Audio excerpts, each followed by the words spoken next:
La Commission européenne fixe l'échéance à 2027 pour mettre fin aux importations d'énergie russe au sein de l'Union européenne. Des drones russes qui bombardent Kharkiv, des évacuations dans les régions de Donetsk et de Sumy et un échange de prisonniers entre l'Ukraine et la Russie.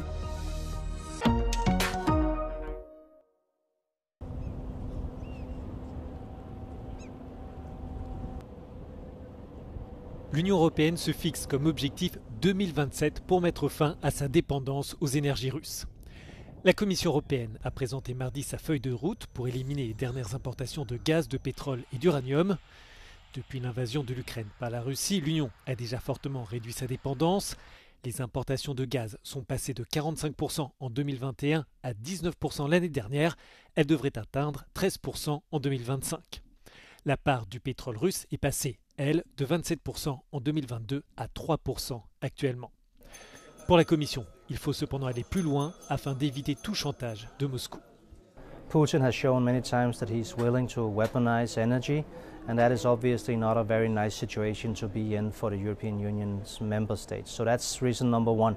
Reason number two is that we have been buying Russian gas and energy the last couple of years for billions of euros, and those money they go directly to the war chest of Putin, and that is of course also something that we need to stop. Pour y parvenir, la Commission propose d'interdire d'ici la fin de l'année de nouveaux contrats avec des fournisseurs de gaz russes. Pour les importations restantes, les contrats à plus long terme, les achats devront cesser en 2027. Le commissaire européen en charge de l'énergie espère que les propositions seront adoptées par tous les pays membres. Toutefois, l'unanimité n'est pas requise afin d'éviter toute paralysie provoquée par une capitale. La Hongrie et la Slovaquie ont fait part par le passé de leurs réserves. It's also very clear that the proposals that I put forward today do not need unanimity, so a qualified majority can adopt this.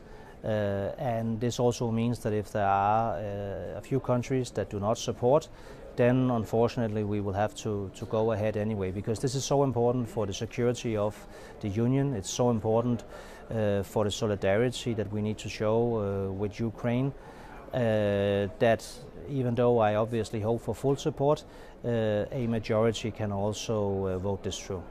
Contrairement aux sanctions, ces interdictions d'importation ne nécessitent pas d'être renouvelées à intervalles réguliers, une façon, là encore, d'éviter un blocage de l'Union par un État membre. Il aura donc fallu 2 tours à Friedrich Merz pour devenir chancelier allemand. Après avoir perdu le premier tour de scrutin de manière inattendue, il a finalement obtenu 325 voix en sa faveur, soit plus que les 316 requises. C'est donc le soulagement pour le nouveau chancelier après le chaos de la matinée. C'est la première fois dans l'histoire de la République fédérale qu'un nouveau chancelier n'obtient pas la majorité des voix après avoir remporté les élections et conclu un accord de coalition. Il s'agit également d'une déception personnelle pour Friedrich Merz qui avait clairement indiqué qu'il s'attendait à obtenir aisément une majorité au Parlement étant donné que sa CDU et ses partenaires de coalition disposent ensemble de 328 sièges. On ne sait toujours pas qui, lors du vote à bulletin secret, n'a pas soutenu sa candidature à la chancellerie, bien qu'au vu du vote, il soit évident que certains dissidents proviennent de la CDU ou du SPD. Tous les membres du SPD ne se sont en effet pas montrés satisfaits de l'accord de coalition entre les deux formations, bien qu'il ait été approuvé par une large majorité de la base du parti.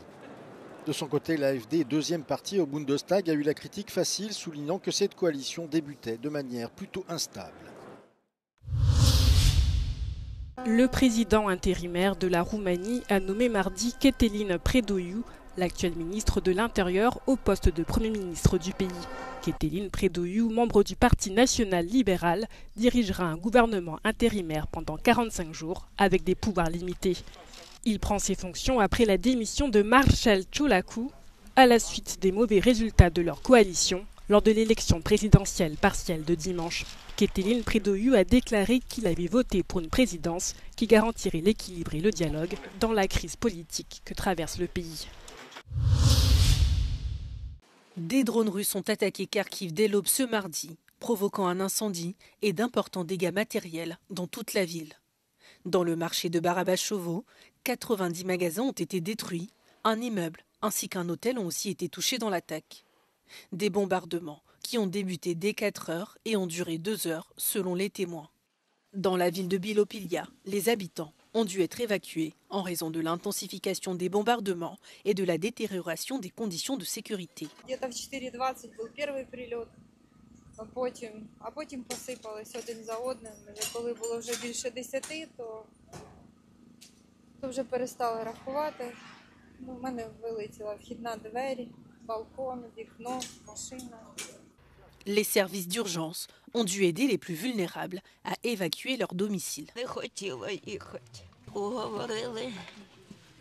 Чуть ли не змусили мене. À Donetsk, une trentaine d'enfants ont été évacués de Chakov après une injonction des autorités. C'est dans ce climat tendu que l'Ukraine et la Russie ont procédé à un échange de 205 soldats faits prisonniers de guerre. De chaque côté, le même nombre de combattants a pu retrouver la liberté.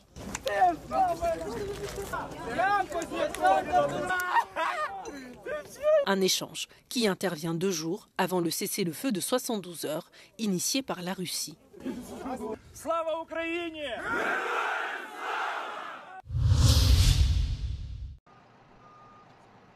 Les 4 principaux aéroports de Moscou ont été fermés pendant plusieurs heures, après une deuxième nuit consécutive d'attaques de drones ukrainiens sur la capitale russe. Kiev n'a pas commenté ces frappes, qui surviennent à quelques jours des commémorations de la fin de la Seconde Guerre mondiale à Moscou. Plusieurs alliés de la Russie, dont le président chinois Xi Jinping, devraient assister à cet événement dit du jour de la victoire vendredi. Côté ukrainien, les autorités rapportent que la Russie a effectué de nouvelles frappes de drones sur des cibles civiles pendant la nuit de lundi à mardi. Au moins une personne a été tuée et plusieurs bâtiments ont été gravement endommagés dans une attaque russe sur Odessa, dans le sud du pays. Le maire de Kharkiv rapporte également une vingtaine de frappes sur plusieurs quartiers de la ville, qui ont blessé au moins 4 personnes et endommagé des immeubles de bureaux, un centre commercial et des habitations civiles. Alors que les frappes se poursuivent sans interruption, Vladimir Poutine a proposé une trêve de mercredi à samedi, une initiative que Kiev considère comme une opération de mise en scène de la part du Kremlin, qui vise à réduire son isolement sur la scène internationale. 24 heures après le bombardement par les rebelles houthis de l'aéroport de Tel Aviv, Israël a riposté comme il l'avait annoncé et fait pleuvoir les missiles et le feu sur le port de Hodeïda. Le bureau des médias des rebelles a déclaré qu'au moins 6 frappes avaient touché les installations portuaires. Une personne a été tuée et 35 autres blessées dans d'autres frappes sur une usine de ciment à environ 55 km au nord-est de la ville selon le ministère de la Santé des Houthis. De son côté, l'armée israélienne a affirmé avoir engagé une vingtaine d'avions de chasse, larguant plus de 50 munitions sur une multitude de cibles. Les Houthis ont affirmé peu après qu'il s'agissait d'une opération conjointe israélo-américaine. Un responsable américain de la défense a déclaré que les États-Unis n'avaient pas participé directement aux frappes israéliennes, mais un autre responsable a un peu plus tard affirmé le contraire.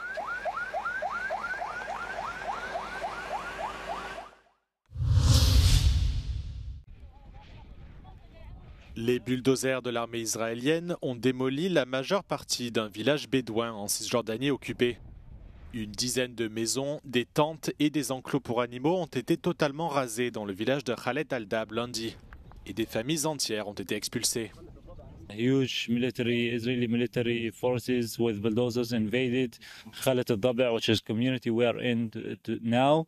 And they start destroying homes after forcing families to leave their homes, taking them out, children, women, men, taking their properties out of their homes and then destroying a home after another. Les démolitions ont eu lieu à Masafer Yatta, une région du sud de la Cisjordanie où les colons israéliens étendent peu à peu leur réseau d'avant-postes. Ce conflit territorial est au cœur de No Other Land, un documentaire qui décrit les violences commises par les colons. Le co-réalisateur du film, Bassel Adra, affirme que les démolitions ont pour but de permettre l'extension d'Israël en Cisjordanie occupée. Since October 7th, the Israeli army with the settlers established 3 illegal outposts around this community and now erasing this village to create more and more Israeli illegal settlements in the area. Israël affirme que les bâtiments détruits avaient été construits illégalement dans une zone militaire. Cette démolition coïncide par ailleurs avec le projet des forces israéliennes de raser plus de 100 maisons dans 2 camps de réfugiés situés dans le nord de la Cisjordanie occupée.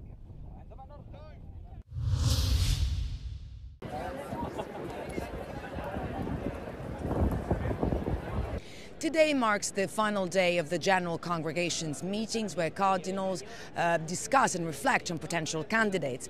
With the start of the conclave now just hours away, the key question is, do the cardinals have a clearer sense of whom they'll vote for? And what might that choice reveal about the future of the Church? Allora, il nome di Parolin secondo me è una candidatura molto solida, ma sono altre, quello di Tagle, il cardinale filippino, ma non dimentichiamo che in Filippine sono 3 cardinali, potrebbe essere Tagle o un altro filippino.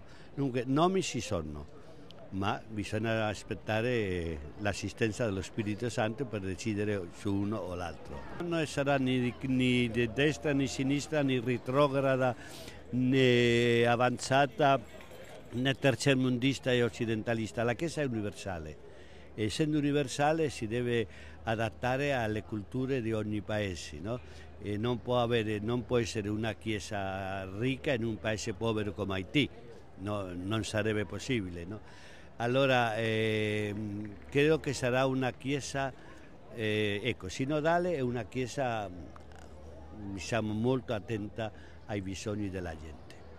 All eyes are set on the chimney that was installed on the Sistine Chapel to my left. According to a very old tradition, that will signal the world whether or not a new pope has been elected, depending on whether white smoke rises.